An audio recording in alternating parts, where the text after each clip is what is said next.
Right, now that I've completed the red, that can dry, we can begin to play with the background. So I'm going to switch brushes and I am going to activate my brush, and then I'm going to drag off all the excess water, but it's just going to allow my paint to flow a little bit better without being runny. And then I'm going to do the background in turquoise. So I'm going to do exactly the same as I did with the red. I'm going to try and place my paint in little zones. I'm not trying to cover up everything on the underneath. I'm allowing the structures that I gave myself to dictate the way that I will paint it, and that's going to create an interesting finish all on its own. So in this way we are adding to the subject of abstraction. So we are suggesting in an impressionistic way what we are painting. So it's really the viewer's mind and the artist's mind that complete the picture. So this way, or this method of painting rather, for me, is a way to step out of your left brain and into your right brain and begin to explore and create without overthinking. And we are not painting to create a masterpiece. We are creating and using technique in order to free our minds so that we can create carefree, and we can play with texture and with abstraction, because we're not trying to paint a super realistic painting. And I think that blocks a lot of people in the beginning when they are painting, is they are in constant conflict with the idea of creating a perfect masterpiece. And because it is not attainable in the beginning, because you don't have the brush mileage and the experience under your belt, it becomes frustrating, and a lot of people abandon their creative practice, or they get stumped with perfectionism, and then they just simply stop creating. So this way, I personally feel abstraction is very liberating, because it is opening us up to possibilities of creating with curiosity, like children do, and with fearlessness, with courage, with boldness. And in so doing, you discover things about yourself, like your favorite colors or your favorite combination of colors and what that could look like. And while we are doing these exercises, we are obtaining brush mileage. We are learning brush control, water control, color mixing. All of these things add to your experience while you are painting, and also the end result. So the more brush control we have and the more we practice these things, it becomes part of our muscle memory. So when we finally do go to a bigger canvas and we now use these principles freely, because we've gained experience with them and we've tried them out, we know how these things work, and you are confident with your tools and with your paint and the technique, then it becomes a lot of fun in order to paint something that you want to paint, because it is more likely for you to obtain success with your painting if you do a little study and you experiment first and see how that works out, and then build on that experience towards a bigger piece that will demand a little bit more from you than you maybe expected originally. So I am going to let this dry. And I think when I come back, I want to play with this background now. Like I said, this can be flowers, it can be umbrellas. Now personally, the umbrella is one of my personal symbols for 2022. I think this is a little bit of a walkway with umbrellas, and the camera shot or the viewpoint is from right above, and these can be cobblestones, it can also be rain, it can be a vertical as well as an the perspective can be that of rain falling down like this, but it can also be a rocky road, a cobblestone, a walkway, a promenade, whatever the case may be, a road. So you can see how the mind can play, because this is such an open subject and the perspective isn't locked in. It's really open for interpretation. So I think when I come back, I want to play with these little backgrounds and give it some form and texture. Right, so I've decided to use black. I want to do quite a graphic piece, so I'm not too concerned with blending or with making sense. So I'm using this abstraction exercise to just be playful. So I'm going to use black, not only to define these little marks I've made, but also to maybe mix a little bit of a shade color. This is one way to do that. I'm gonna put that brush down and switch to something smaller and a little bit more round. I think this should do the trick. I'm gonna activate my brush with water, and then I'm just gonna drag off the excess so that it's not dripping wet, but it does improve the fluidity of my paint. So I'm going to use this number 6 round, and I'm just loading the paint on the toe of my brush, and I'm going to come in and select some of these marks.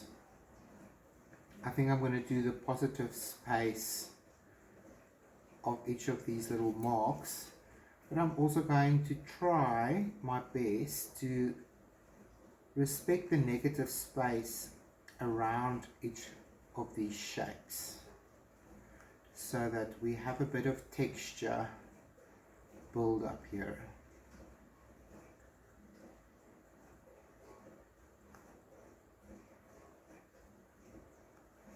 If the paint is too thick or it starts to glob up a little bit deeper into your brush like that, I need the paint on my toe of my brush, of the bristles. I've just collected a little bit of water there. My white paint is still a little bit damp underneath because it has the retarder in it, remember? So you can see that it's still fluid. Look at that.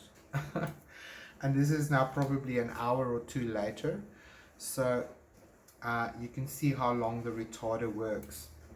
So I'm just rolling my brush so that the paint comes down to the toe. That will make my job a little bit easier here.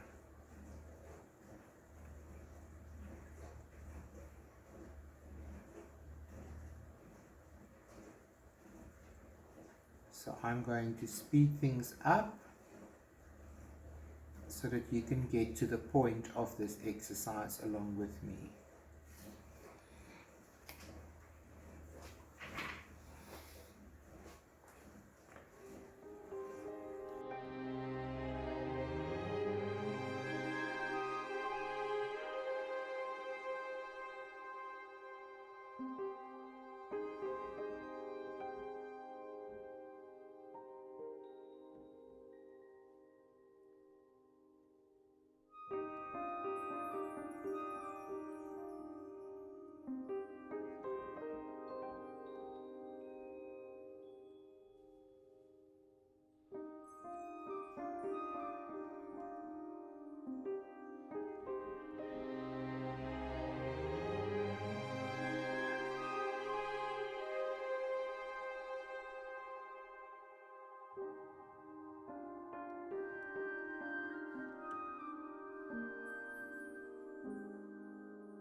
Right, so while this little exercise is drying on the left, I'm going to play with my exercise on the right and just begin to drop in some colors into my balloons.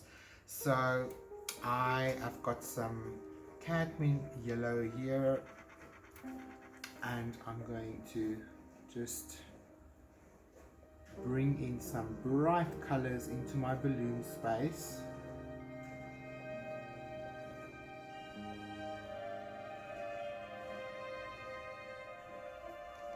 I think we need more than one yellow balloon, so let's do this one at the back yellow as well. So you can see again how this little exercise helps with brush control, placement of color, your water control. All of these things add to the final piece, but there is different techniques that you are practicing.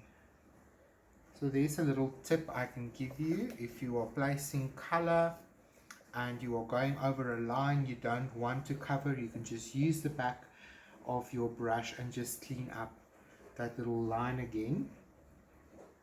So I'm using my brush in every possible angle that I can to make it easier for myself. I'm not going to rinse my brush. I'm going to use the yellow on my brush here with a bit of the magenta, because yellow and magenta makes quite an interesting orange. So let's get this one in.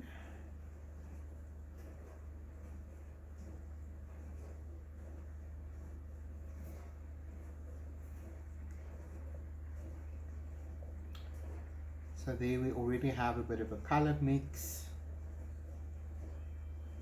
and I'm deliberately leaving the white spot that I've scraped into my balloon so that we have that little reflection there.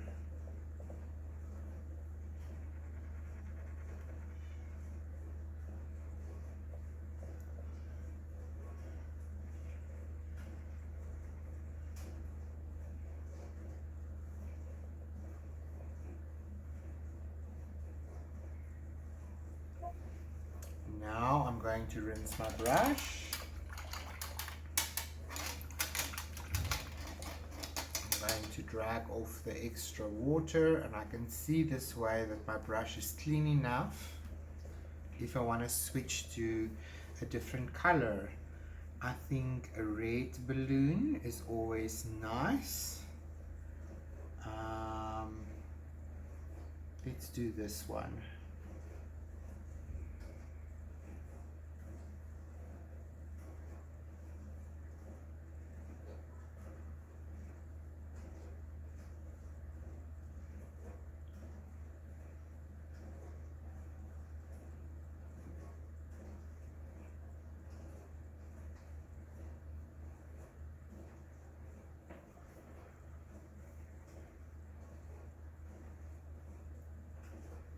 Here we go.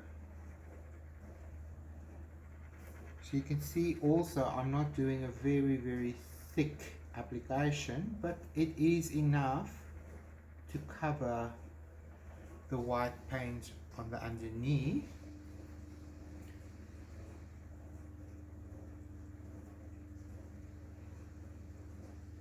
There we go. Now I think we need a happy pink, so I'm going to rinse out.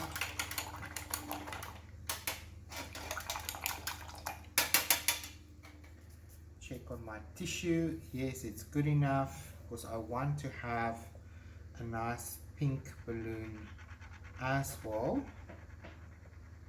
So here again I have an opportunity to exercise my brush control and my paint placement.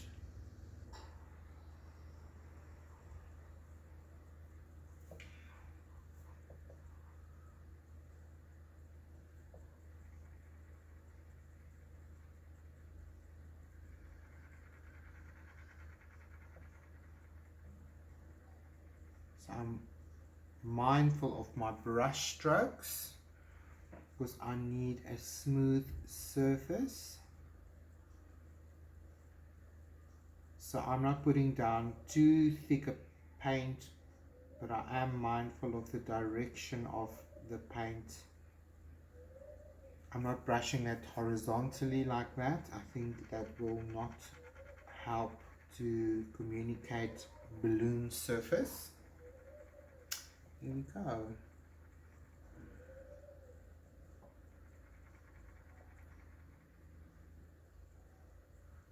I'm going to allow that to dry, and when we come back we'll play a little bit with this background as well, because I can see this paint is still not dry, and then we can dry everything together with the hairdryer.